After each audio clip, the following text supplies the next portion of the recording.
ఆ ఒక్క కృప మిగలాలంటే అమ్మవారి పాదాలు గట్టిగా పట్టుకుంటే చాలు. ఒక్కొక్కసారి భగవంతుని చేష్టితం ఎలా ఉంటుందంటే పైకి చాలా కష్టంలా కనపడుతుంది, కానీ ఆవిడ కష్ట రూపంలో చిన్న కష్టం ఇచ్చి పెద్ద సుఖాన్ని ఇస్తుంది. మనకి తెలియదు ఆ విషయాలు. పరమాచార్య మాటల్లోనే చెప్పాలంటే, నేను ఎలాగో ఇవాళ పరమాచార్య ప్రసక్తి తెచ్చాను కాబట్టి ఆయన మాటల్లోనే చెప్పవలసి వస్తే మీకు ఒక మాట చెప్తాను. వెనకటికి ఉప్పు వ్యాపారం చేసేవాళ్ళు గాడిదల మీద ఉప్పు బస్తాలు వేసుకుని ఊళ్ళోకి తీసుకెళ్ళి అమ్మేవారు.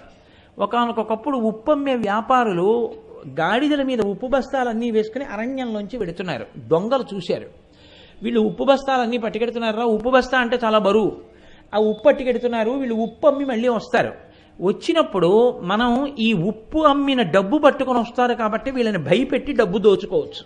కాబట్టి ఇవాళ వెడుతున్నారు కాబట్టి ఓ 2 రోజుల్లో ఉప్పు అమ్ముకుని వస్తారు, మనం ఇక్కడ హాయిగా మాట వేసి కూర్చుంటే సరిపోతుందని కూర్చున్నారు.